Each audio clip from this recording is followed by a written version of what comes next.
I had my finger in the air. I got it. It's Bruce St. James. She's Pamela Hughes. He's Rob Hunter. And here are the stories everyone's talking about. We call it the playlist. Track 1. So, have you ever wanted to read your kids' text messages? Well, here in Arizona, you might have a chance to, at least if a state senator has his way. Oh yeah. Rich Crandall of Mesa says, it's all about child safety. How can you be against child safety? What are you, a communist, Rob? Verizon says the law might violate federal privacy laws that are already in existence if you let parents read kids' text messages. Well, you know what? Parents would have to subscribe to this service, pay for it, and you've got the cell phone companies out there saying this is going to cause a lot of problems because they only hold on to text messages for 3 days. Oh, I didn't know that. Yeah, they have so many text messages, think about it, that they can only hold on to it for 3 days. So this is putting a burden on them that they just can't bear right now. And I think you have to realize when you give your child a phone and you say, here's your phone, they're going to do things on it you probably don't want to even know about. And if you do, you're going to get mad. Just accept that from the beginning because every kid, I don't care who you are, sneaks around at some point in time. Right? No, I don't know anything what you're talking about. You didn't have to sneak around. Pamela and I, we did a little bit, you know. Track 2. Mom listens sometimes. All right, well, what the heck is going on in the Los Angeles Unified School District, guys? We have another teacher that's been arrested on suspicion of a sex crime involving kids. Really? It's Alan Salas, who was an aid worker as a girls volleyball coach. Now, just a few details are coming out right now. We don't really even know if it was involving students, but he is the third molestation arrest in the LA Unified School District in just the last few weeks. Another case being investigated where a teacher's aide apparently sent love letters to a fourth grader back in 2009. Oh my God. And last week we learned a former third grade teacher at a different school in the district had been arrested in October in connection with allegedly sexually abusing 4 kids under the age of 14. This sounds bad, but I think there are probably 1,000 schools in the LA school district. A lot of them. So I still think the odds are probably pretty low, although I think with these numbers we might freak out about them.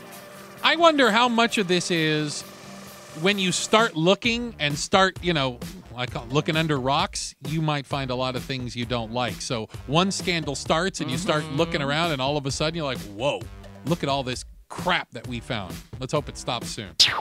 Track 3. Honestly, I'm not sure how the NYPD gets away with these. They're called stop and frisk. They basically stop people on the street. They pull you, they kind of talk to you. Sometimes they frisk you. Sometimes they do exactly that, Bruce. Yeah. But you know what? They might as well call them race stops. Why is that? Of the 685,000 people the New York Police Department stopped on the streets, 92% were males, and 87% of the total were black or Hispanic. Only 9% were white. Really? Police obviously say they do this because they're keeping the streets safe. It's all about safety. Yeah. It's all about the safety. We stopped 700,000 people. We didn't arrest them. 700,000 people. Just we thought we needed to talk to them, and they just all happened to be black and Hispanic males. See, I obviously wouldn't make it as an NYPD cop because I would only stop hot women. Hey, good. Sorry, they need the average. Talk to you. See some ID here, darling. All right. Man. What's your phone number? Baby doll. Okay, so they're keeping the streets safe from what? Yeah. Exactly. Exactly. And also, who allows them to frisk you and pat you down when there's no probable cause? You can go, officer, what have I done wrong? I need your probable cause for you to shut your search mouth, me. buddy. My goodness. Track 4. Europe and the U.S. are getting serious with Iran. They are working to have Iran move from something, it's called a financial clearinghouse. It basically is an organization that helps Iran and other nations sell their oil through wire transfers. So the board that runs this is going to make a final decision this month. If kicked off of this board, Iran would suffer huge economic setbacks given that oil is their only export, being that sand doesn't have a lot of value anywhere. Iran is also expected to unveil their key nuclear achievements today in some sort of glorious parade or march or some other absurd thing. Well, one of the achievements that they're touting is that they've started to put fuel rods into a reactor. Oh, for God. Guys, this is just going to get worse before it gets any better. They've already cut off oil to some European countries right now. So it's a wait and see type of thing. Well, I wonder how Iran is going to react if they're not allowed to basically sell their oil. What will they do? Will they lash out? They've talked about suicide boats for any U.S. ship, Navy ship that goes in the Straits of Hormuz. We're there now. This could get a little dangerous. Track 5. Well, if you think you're having a tough time paying your bills, try being a retiree. Despite some of the belt tightening that people are doing as they age, retirees' incomes, they're just not keeping up. Retired households spend about 80% of working households spend. But their earnings are only about 60% of what working households take home. Now, not surprisingly, retired Americans are spending more and more on health care.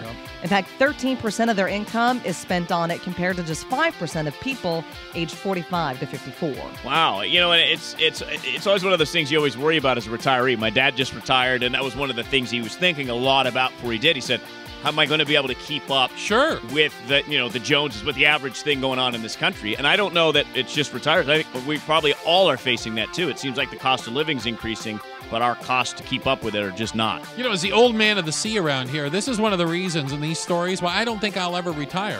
First off, I don't think I'll ever be able to. And secondly, it seems like a hell of a gamble to have some sort of a fixed income and assume that everything else, these things you don't control around you, will stay constant. Oh, I don't like that. It makes me uncomfortable just thinking about it. Track 6. Lynn, sanity continues. Yeah! Jeremy Lin, New York Knicks guard, hit the game-winning shot last night as the Knicks beat the Raptors in Toronto, 90-87. Their 6th win in a row. As Bruce pointed out earlier on the show, Lin has now scored more points than anybody in his first 5 or 6 games in NBA history as a starter. Interesting. But here's something else to note. MSG stock prices are up about 10% since Lynn started going off. Stock price of the parent company. Yes. And ticket prices have gone up 27% to go see a New York Knickerbockers game. Yep.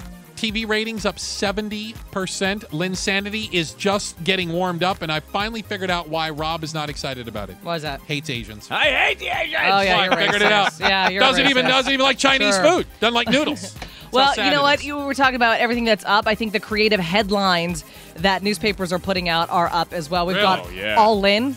All In. All Lynn. All Lynn. A new Lynn dynasty. Oh, forgot. And, you know, Rob, then you'll like this one. Amasian. Amasian. Half man, half Amasian. Yeah. What?